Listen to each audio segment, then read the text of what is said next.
E aí, meus queridinhos do sétimo ano Filosofia, tudo bem com vocês? Bom, vocês acabaram de clicar no link e sabem, portanto, que aqui nós vamos fazer uma breve revisão de filosofia para a prova de vocês, tá? Então, antes do vídeo começar, vamos para uns recados. Olhem aqui, a prova de filosofia, 6 questões, já está agendada, dia 26, 8 horas da manhã, vai estar liberada para vocês. Não se esqueçam também da prova de história, 6 questões também, vai estar liberada dia 26, 8 horas da manhã também. Cobrem, galera, uns aos outros. Eu tenho notado que alguns alunos não têm assistido os vídeos, outros têm aberto os vídeos e não ficado até o final. Então eu sinto que vocês não estão levando a sério. Galera, não se esqueçam que a gente não está de férias, todo mundo está trabalhando e vocês precisam fazer a parte de vocês. Vamos ver na hora das provas, né? Então, tá aqui a prova de filosofia, vamos detonar. Observem aqui que eu abri alguns slides para a gente dar uma revisadinha. Esse vídeo é só para reforçar algumas coisas, tudo aquilo que a gente já estudou ao longo do bimestre, tá? Então o nosso tema do bimestre foi, filosoficamente falando, né, descobrir o que existe. Olhem aqui a borboleta monarca, que foi um dos objetos de estudo nosso nesse bimestre. Então vamos lá, simbora, galera.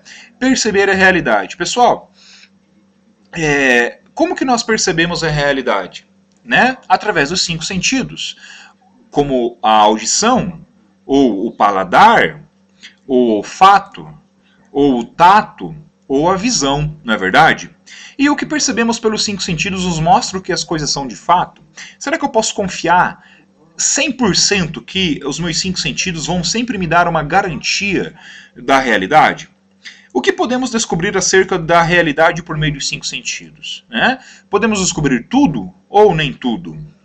Virando o slide. Olhar de filósofo. Então, lá no início do livro, nós começamos a falar sobre a maneira que Aristóteles, lá na Grécia Antiga, usou para classificar aquilo que ele considerava que existia e o que não existia. Né? O Aristóteles ele dividiu em sua classificação, lá, não se esqueçam que ele fez essa classificação há 2.500 anos atrás, hoje nós usamos outras, né? Mas a dele ainda é muito respeitada, claro. Nós temos que entender que ele é um dos caras que iniciou a filosofia, né?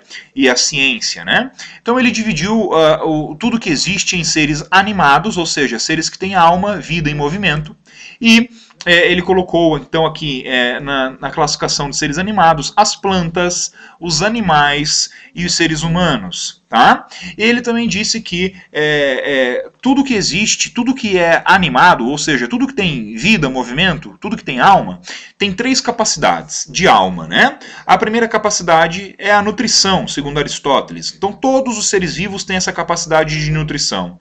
A segunda capacidade é a capacidade da percepção, que segundo Aristóteles as plantas não possuem, apenas os animais e os seres humanos. E existe ainda uma outra capacidade da qual somente os seres humanos usufruem, que é o entendimento e a linguagem, né? A racionalidade, a capacidade de pensar, a capacidade de raciocinar. E segundo ele, só os seres humanos têm essa. E ele chamou isso tudo, né, de capacidades da alma. E enquanto que existem também, na visão de Aristóteles, os seres inanimados, aqueles que não têm alma, ou seja, não têm vida nem movimento. Tá? Como os minerais, tipo uma barra de ouro. Uma barra de ouro tem vida? Não, né? E instrumentos usados pelos seres humanos, como uma enxada, por exemplo. Então olha que interessante essa classificação que Aristóteles tentou fazer daquilo que ele percebia ao redor dele. As coisas que existem permanecem iguais? Bom, vamos refletir aqui com as imagens. O universo está em constante movimento, gerando mudanças a todo instante. Essas mudanças influenciam nossa forma de interagir com o mundo. Né? Algumas mudanças não alteram permanentemente os seres, mas interferem nos seus modos de viver. Olhem só, o dia e a noite. Enquanto algumas mudanças geram novos seres. Olha que incrível, né, galera? E existem outras mudanças que destroem os seres que existem, possibilitando um novo ciclo de vida. E existem ainda mudanças que alteram permanentemente os seres, como vocês podem ver aqui, a poluição, né? E você, é hoje o mesmo de ontem e será amanhã o mesmo de hoje? Reflitam sobre isso. Continuando. Um dos seres vivos mais incríveis que passa por uma metamorfose, ou seja, uma mudança de estrutura física, é a borboleta. Por exemplo, a borboleta, ela, claro, nasce de um ovinho, né, depositado pela mãe, ela vira então uma lagarta e após um período aí de alimentação, a lagarta ela se encasula né, até ela virar uma borboleta adulta, que vive até 9 meses, quando ocorre novamente o ciclo. Tá? Então a borboleta monarca, por exemplo, ela é um objeto de estudo que a gente pode usar para entender por que as coisas mudam tanto, né? Olhem esse videozinho que incrível, ele tem 29 segundos. Ele mostra o ciclo aí de vida, digamos assim, da borboleta. Olhem só, era uma lagarta, virou a crisálida, né, o casulo. Passado algum tempo, olhem só que incrível. O vídeo foi colocado em câmera rápida, né, acelerado. E aí a borboleta adulta sai do casulo. Olhem que incrível, né? Bom, e sabendo então que as coisas às vezes mudam, nem tudo permanece igual para sempre, como confiar então nos nossos 5 sentidos? Como confiar que as coisas realmente existem como a gente acredita, né? Aqui nós temos um jogo dos 7 erros que a gente já fez em sala, né? Para testar vocês em relação à observação de vocês. E aí nós chegamos à parte da existência, né? Então, como saber que tudo existe, né, galera? Por exemplo, lá no livro a gente analisou essa obra aqui da maçã com a pergunta, né? O título da obra se chama Isto Não É Uma Maçã, né? Mas por que isto não é uma maçã? Ou será que é uma maçã, né? Será que devo acreditar na existência de tudo? Como é que eu faço para provar, por exemplo, que eu mesmo existo? Como é que vocês fazem para provar que vocês existem? Realidade ou ficção? Então, é claro que toda essa discussão e essa filosofia em torno do que existe, do que não existe, né, levanta muitas imaginações aí na mente das pessoas, na verdade. Por exemplo, nós podemos falar de realidade ou ficção, né? O que é real? O que existe na realidade? O que eu posso provar que é real? O que eu posso acreditar que é real?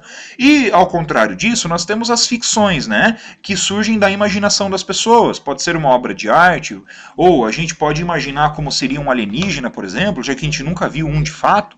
É claro que essa imaginação que vocês acabaram de pensar de como seria um alienígena, isso está apenas no campo da ficção, ou seja, imaginações que podemos fazer acerca do que pode ou não ser real. Olha que incrível essa reflexão, né? Imaginar e conhecer, pessoal. Ó, compare a fotografia de um cavalo com a representação artística deste animal. Olhem só, o cavalo e uma representação artística deste animal. Agora responda, o que as imagens têm em comum? E aí, para vocês, o que elas têm em comum? O que elas têm de diferente? Qual cavalo das imagens se parece mais com um cavalo de verdade? Né? Continuando, galera. Imaginar e conhecer. A quimera é um ser inventado, ou seja, um ser que veio da imaginação das pessoas. A quimera é um ser inventado que tem características de 2 ou mais animais, como o cavalo. Olha só. Então, a águia, o cavalo, a quimera. Será que a quimera existe na realidade ou é apenas fruto da nossa imaginação? Modos de existir. Como posso provar que eu existo? Olhem a menininha aqui, ó, se perguntando, né? Como que eu posso provar que eu existo? E falando sobre isso, então, nós temos o filósofo francês Jean-Paul Sartre, que acreditava que a cada pessoa definia seu próprio destino, por meio das escolhas que a pessoa faz. E quando temos que fazer escolhas, costumamos nos perguntar, e agora, qual caminho tomar? Olhem só, esquerda ou direita? Né? Então, o Jean-Paul Sartre, galera, ele dizia, né, ele acreditava em sua filosofia que o ser humano, ele não nasce pronto, ele não nasce um ser pronto, formado. Ele diz que o ser humano, então, ele muda a sua existência a cada escolha que ele faz.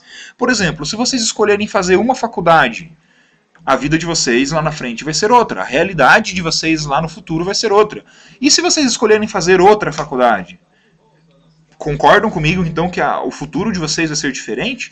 Então é sobre isso que o Jean-Paul Sartre está falando, né? Que o ser humano, ao contrário das outras coisas, o ser humano ele vai mudando a sua forma de existir ao longo da sua vida, a cada escolha que ele faz. Bom, com base nisso, depois do estudo de vocês, os vídeos que vocês assistiram anteriormente, boa sorte para todos e caprichem, galera. Se cobrem, hein? Tô de olho.